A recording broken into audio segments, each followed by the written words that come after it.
Howdy, all of you delicious people. I'm here today to review episode 4 of Day of the Dead. I will admit that I had probably been far too harsh upon the show. But then also, when looking at it, there are still some things that bother me, even going into episode 4, where it seems like there is a more attempt at trying to put together some zombie apocalypse. It seems that zombies are to be presented more in this episode. Really, for me, the best part about this episode is they obviously took away certain characters that I found to really not like the most, had them be very scarcely used in this episode, or not at all used in this episode. And we have this one thing that I have adamantly said from time to time, besides just shouting out words like the cure for death. Because, man, I shout that all the time. You know what? After I finish, that's immediately what I scream out when I finish. When I finish. The cure for death. That's immediately what I shout out. It's not holy moly, it's the cure for death. What I see here in this episode is that we take people and do individual episodes to put them into a group, and then in this episode we re-separate everyone and we distance them so that way there is more time to tell more stories. And whoever was to seemingly be by themselves for a good chunk of time, all of a sudden now we have a team up going. And I'm like, wow. Whoever is to write this is just the highest amount of intelligence that goes into every script of this episode. Just bravo, whoever can just conveniently come up with whatever monkey is to just go on and do things and so on. But so for everybody to go on to this show and say that I think in this episode we can tolerate things. We can at least put up with what's going on, because really we just realize what this show really is. That really Chucky is doing really well right now, and so for probably sci-fi they could give a rip about the show. That really they're just saying like, man, that Chucky show is going really well. And so this one can just be a thing that exists. So with that said, what's kind of going on in this show? What is the kind of teeing up version of this episode? So people can find out what's going into individual episodes, or individual characters in said episode, I mean. So in this episode, we have Mcdermott re-teaming up with Blackwood, and there was to be some heavily scarce moments where Blackwood could have died in this episode, and I was scared. I was worried. But we also have Blackwood doing the most goofy thing, part deuce, because if the whole shoestring thing from last episode was not goofy enough, we now have Blackwood, who is to twice now do the goofiest thing that I would not believe in a million years that someone could fall back a certain way. Oh, I'm going to fall back somewhere. 1 in a million shot to just conveniently, hey guys, I'm going to get kicked and fall back in a direct, specific way that would never make sense for this person to fall back this way, but one person just accomplishes it. Wow. Fisher is to be going and dealing with his wedding because we had completely forgotten that Fisher is actually going to be married this day. And how is it that we got to, like, how long from pilot episode to this point, how long of a stretch of hours has Fisher been gone, really? Because supposedly he had 2 hours to get ready for his wedding, supposedly, from what I remember on one of the episodes. So has this all been going on in a span of technically 2 hours? Like, man, we've stretched 4 episodes out in technically 2 hours of supposed time, roughly.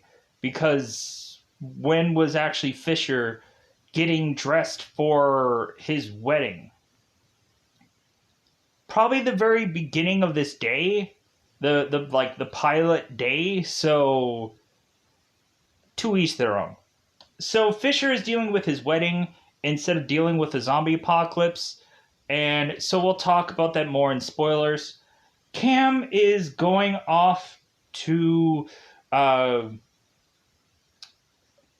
be in the police department because Cam is to say supposedly that's the safest place to be in the world right now. Cam goes off to meet up with Captain Pike, which Captain Pike, it seems like they ripped that off from the Star Trek movie. Captain Pike. Anyways. Cam is going and talking with this girl, and they're kind of exchanging things back and forth at some point, talking about Mcdermott. Mcdermott is going to have a slightly useful role in this episode. And it seems like we're going to see some shades of the scene that opens up the pilot episode. It seems like we're starting to get a point to that scene via this episode, and I'm like, you guys freaking better deliver in the 5th episode to just wrap that up in a nice, neat little bow. And I'm sure what they're going to do is reuse that footage and play it again so they have time to kill. So I bet, because people are going to completely forget about that scene, so I put money on it that they're probably going to replay that scene and use it again to kill time. If I'm wrong, then I will be so impressed with this show because it doesn't take an easy way out. So, here's what they can do. Replay the scene, but do it from a different angle. Do it from a different approach. You know what? If they're going to waste time in the show, do it one interesting way. Have supposedly an entire episode with the viewpoint of the zombies. Have, the zombies go and tear somebody apart through an entire episode, and I will watch that. I will watch a zombie horde going through and ripping and tearing people apart with 0 dialogue to be had, or very few bits of dialogue, because you're going to have some randos coming in and like, oh my god, there's zombies! And that might be the stretch of dialogue. But I will watch an entire episode of the point of view of the zombies, so that way we can have an entire episode of zombies, and you will shut me up if that episode is to happen, because I will just be like, oh my god, the only thing I really wanted for 4 episodes is an entire episode filled to the brim with zombies. Just Give me the point of view of the zombie, because that's all I've ever wanted. So give me that. Um, Lorraine is to seemingly not much have a story here. It seems like she's kind of scarcely in this episode. Luke and Trent are still wanting to figure out if they're even having a party in this episode, and Trent will eventually figure that out. So, with that said, I think I covered most of what non-spoiler wise otherwise technically happens with this episode. So let's go into spoilers. Let's go and crack this out because it's 40 some odd minutes. So it's spoiler time. It's about the time I get to spoil this episode. So what should we cover first? Let's go with Fisher, sure. Fisher Delisher. Let's go with this one. So Cam, Lorraine, no wait. We should actually probably, because Luke technically starts the episode because we had a cliffhanger with him, so let's go with Luke instead. Because that makes sense. So Luke is to get attacked by the Enfields. Whatever story Luke had in the last episode about this family who had a flood and are to have supposedly been buried in this place that Luke and Trent are to be at. They arise. They go on to attack Luke. And so now Luke is running through the hills, running through the forest. Here's the hilarious thing. Luke is in the middle of forest, right? And there's to be this part where Luke is in forest, right? He tries to use his cell phone to see if he has number of bars in forest. Do you think there's going to be the greatest reception in the middle of a forest?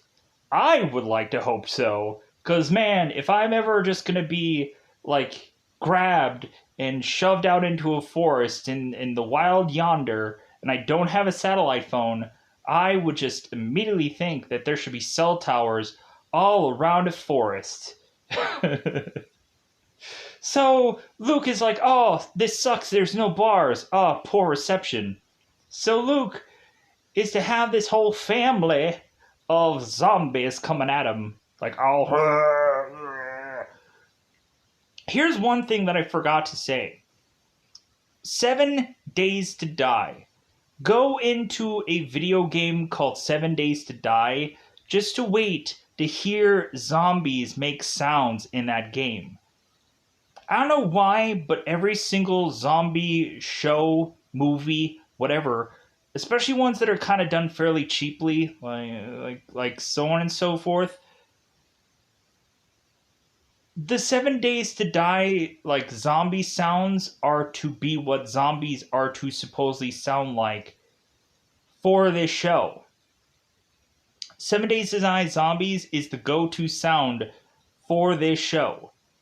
And I'm like, wow, like, I've seen that so often in so many other zombie things, it's ridiculous. As if they took the zombie soundtrack from that, or the zombie sounds from that, because, hey, like, might as well just not have to come up creatively with any kind of zombie sounds, right?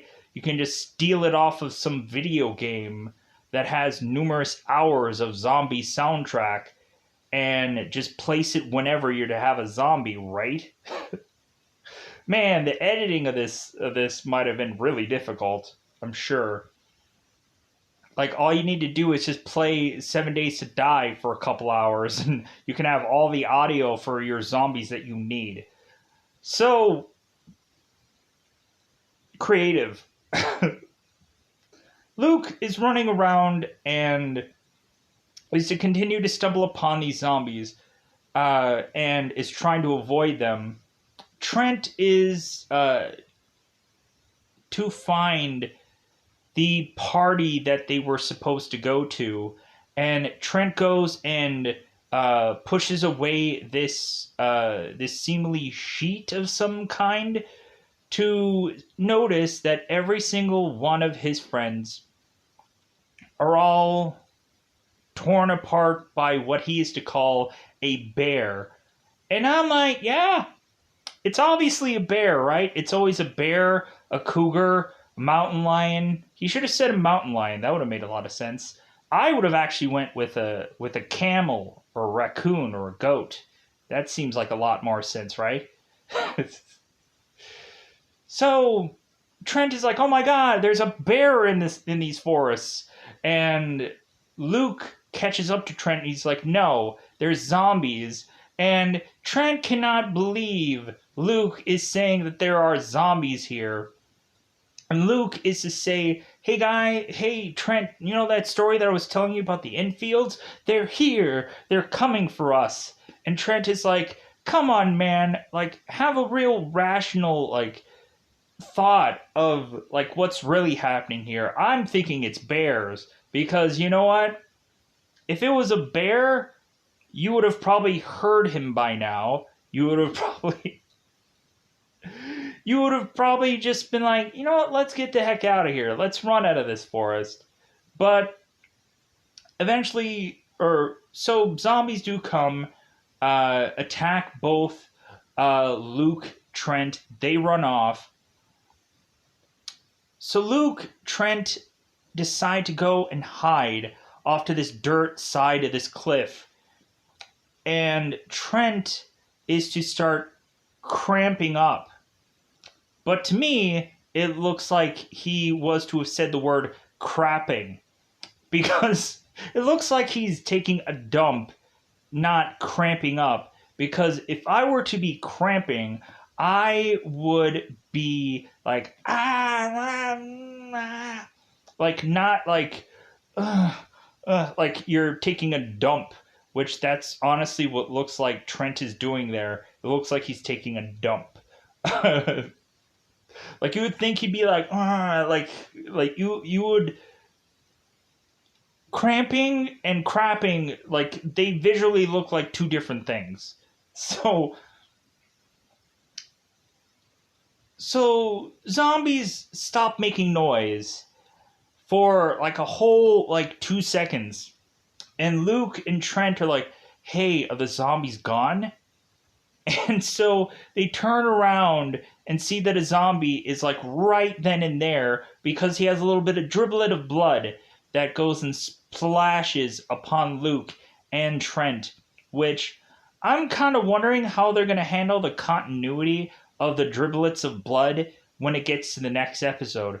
Will we see a clean-shirted Luke and Trent in the next episode, or will we actually see a continuity that seems that they have the right driblet of blood from this episode to the next? I'm curious.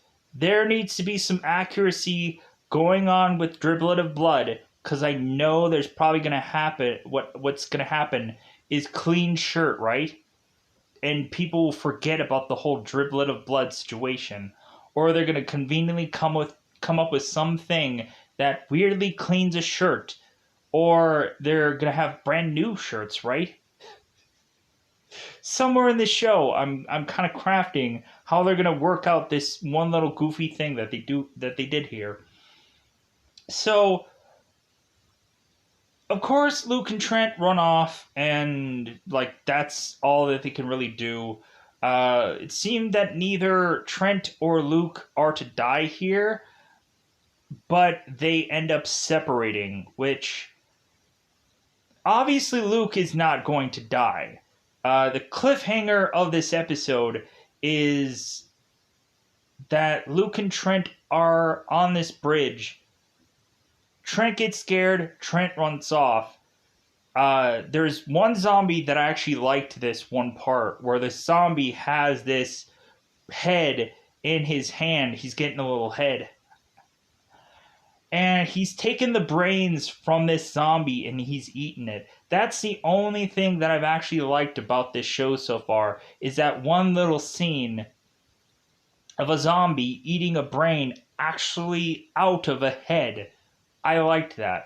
That was good. They should do that all the time. Just continue to do like 40 some odd minutes of just like a guy eating a brain out of a brain. You know what I'm saying? A brain out of a head. You know what I'm saying?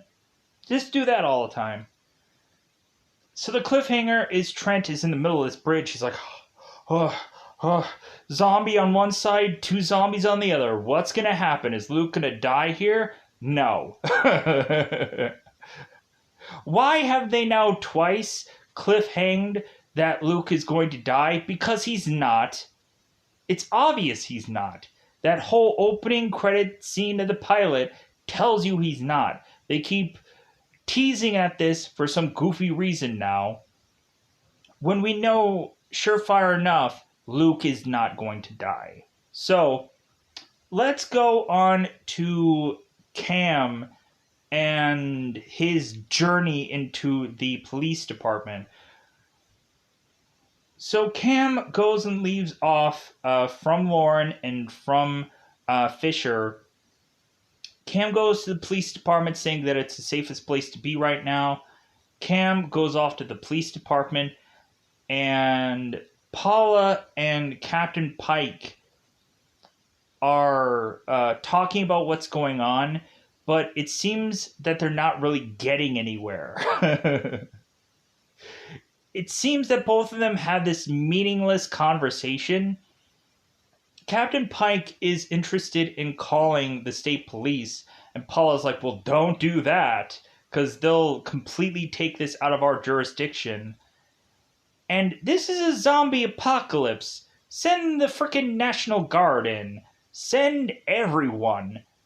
To quickly try to bottleneck this up is gotta be the smartest maneuver you can possibly put together. Like, call hazmat people, call the CDC, call everybody, call the president. Like, big shout out to President Obama weirdly having some picture in the background of this show for whatever goofy reason. Go and check the episode out just for a picture of Obama that I'm scratching my head trying to make rational sense of it. Because Biden is our president. Plus, why do you even have a picture of any political person? Because this should be a world show, not just a show that seems to be bottlenecked into America. Like, it's a world show. Like, you should have had the UN people all slapped onto every bit of this whole thing. And, like, the police officer should just be called, like, something that is to be universally known. But whatever. All of them should all be just detectives. So it just... so none of them have a uniform. So after Paula is to leave, and she never comes back again in this episode, which immediately I know a lot of people would have immediately said, it's like, oh, that's probably your favorite part about this episode. Like, I like the fact that she was used way too often in other episodes, so they kind of barely use her here. Because if you don't have a good use for this character, and you make her actually sound smart with the people that she is to be with, and it doesn't sound like petty squabbles or whatever, then I can accept having this person in this show, but whatever, pushing on. Cam goes to the bathroom because he needed to take a crap, just like Trent did in this episode. And Cam goes and washes his face of the blood that was upon his face. And then he goes, sits into McDermott's desk.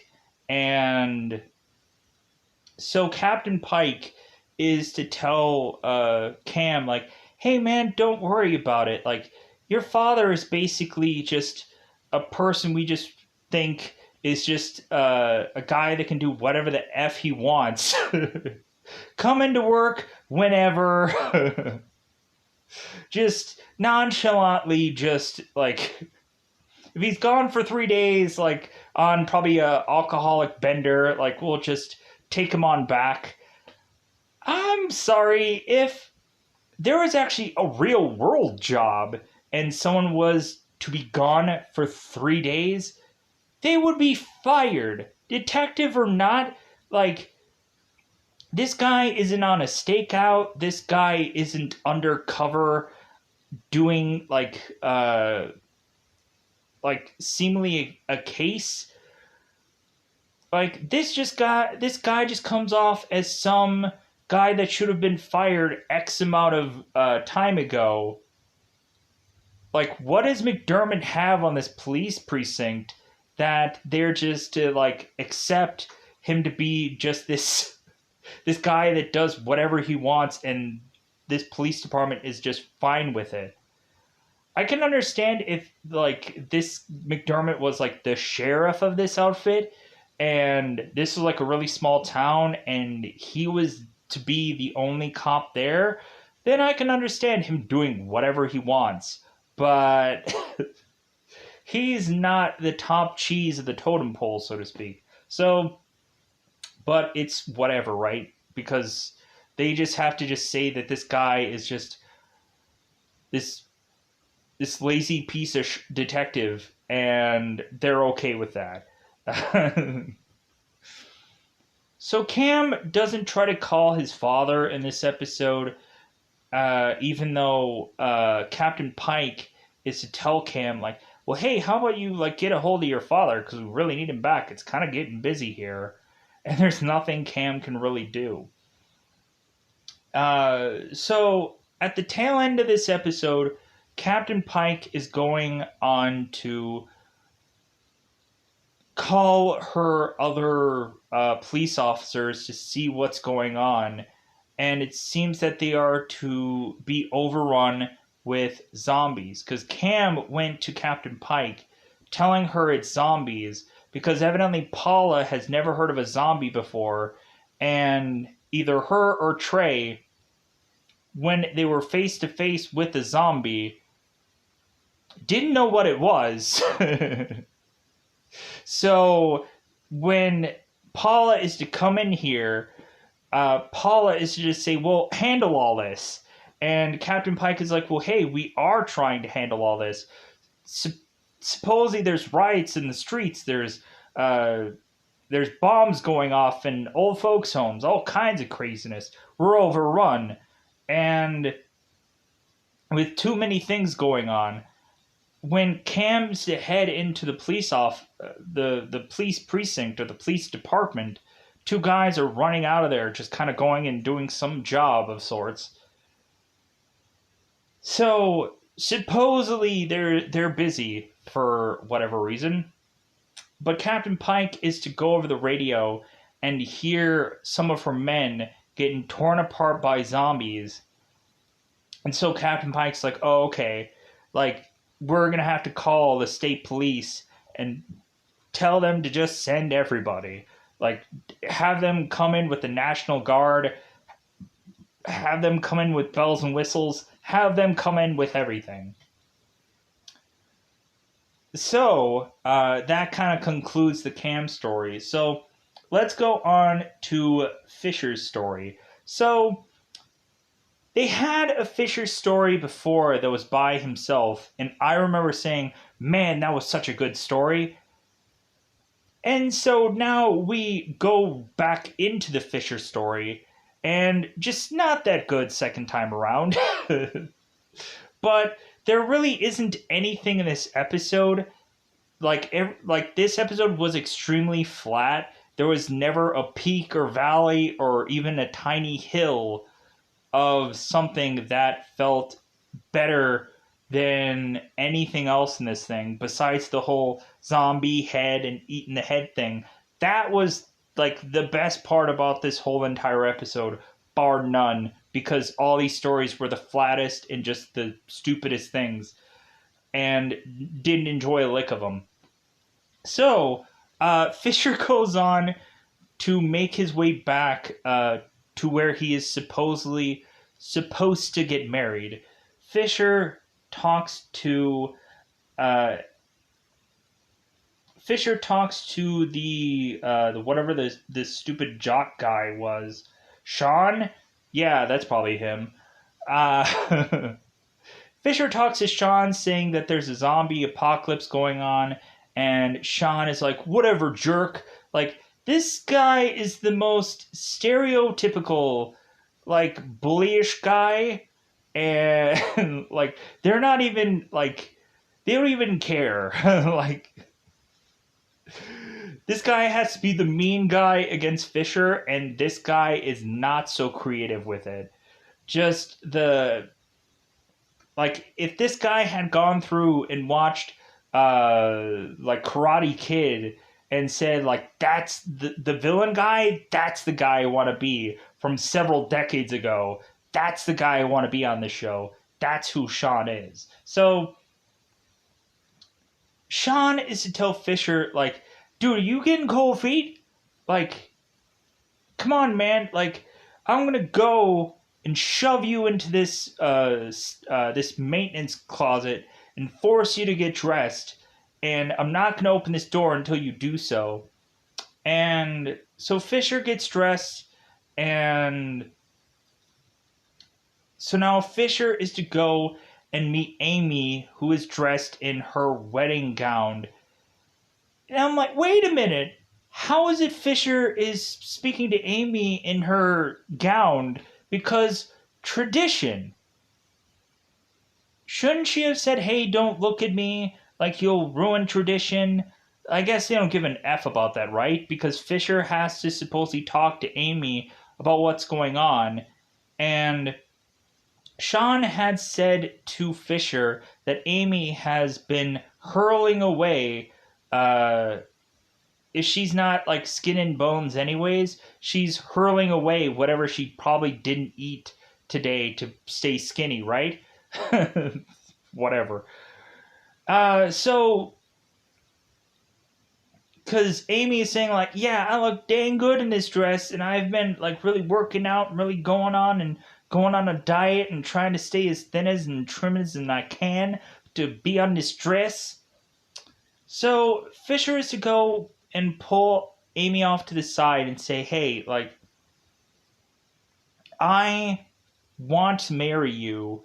Like, I want to have this be, like, I want to have us be married as soon as we can because I want to get married.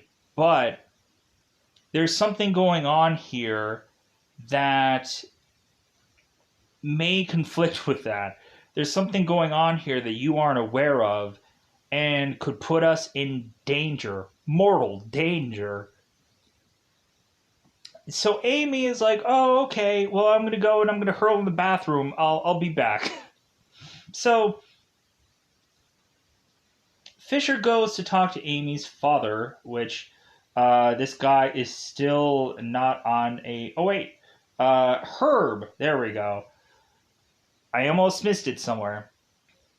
Fisher goes to talk to Herb and is to tell him, like, hey, go out there and tell the people that we'll be out in a couple more minutes. Fisher's going to try and get Amy out of the bathroom so they can get married. And I'm like, how is this going to get, like, a little bit more stretched? Like, are they going to actually put together the whole, like, marriage ceremony in episode 5, and that's how they're going to really just... The whole thing is going to be, like... And at the very smack dab end, that's when a zombie jumps out and ruins this wedding. And so they're going to do like the whole wedding part in episode 5. So that way it's like, oh guys, look, it's a unique episode. Not so much. Plus, like I think there was also some... Like I think Zombieland had it, right? Where... in the beginning of that movie where they have like the credits crawl scene, I think there was a wedding in that movie which got ruined by zombie apocalypse. Let me know in the comments below. I think there was a ton of stuff that was in Zombieland, so like really take that with a grain of salt. Like there was a strip club in the Zombieland movie that you barely get to see anything. Anyways, pushing on. So Herb goes out there just to go and get alcohol. And the thing that we are to see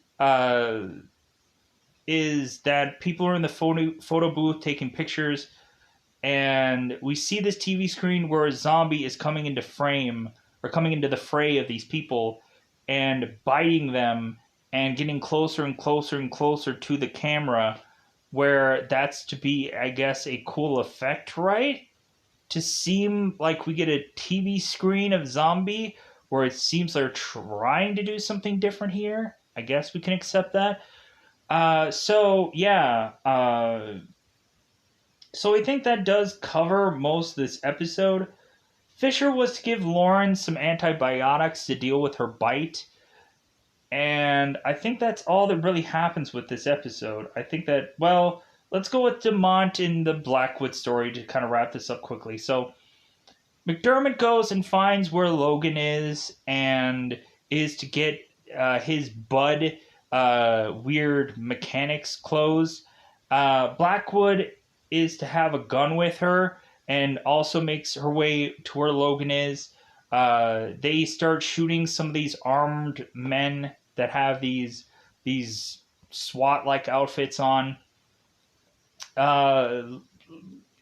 Logan comes up with a cure for death, and she's so excited about it because she got that all off of a finger, which I guess, like, I'm like, wait a minute, shouldn't you be cool and, like, putting that in a cooler somewhere so it doesn't decay and whatever? But I guess, wait a minute, it's zombie finger. Oh, it doesn't decay, I guess. So there's to be some kind of standoff going on because Mcdermott grabs Logan and has a gun to her. Blackwood comes in there and is to have a gun to whoever. Some military guy of Logan comes in there and has a gun, and so there's to be this standoff where consistently Logan is to say, like, shoot her, shoot him, shoot her, shoot him, shoot. Like, good man, they really just stretched out this standoff part where, like, you could have had them go off for another 10 minutes going like, shoot her, shoot him, shoot her, shoot, like, and, like, the guys are just looking around, they're like, huh, like, really? Anyways, so that's all I wanted to say for this episode. I think I covered everything. We'll see about next week. So with that said, I'm gonna get the heck out of here. It's a goofy show still. At least I can just kind of tolerate this episode now that, like, we just get to the point of, like, this is just what this is.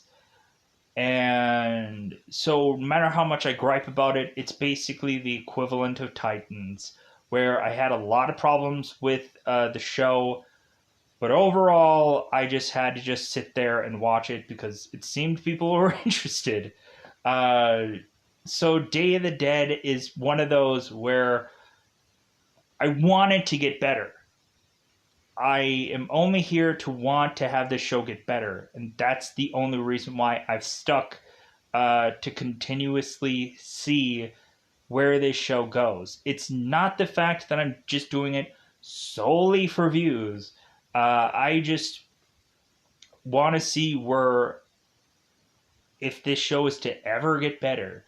Plus, also, like, there's not much else I can go and watch onto the Sci-Fi app because I'm also watching Chucky on there, and, like, every single thing else on that app is to be conveniently locked via TV providers and whatever the heck else. So what can I really watch on the Sci-Fi app that isn't littered with me not being able to watch anything on it? So with that said, I'm just going to get out of here. Goodbye, everybody. Bye, everybody.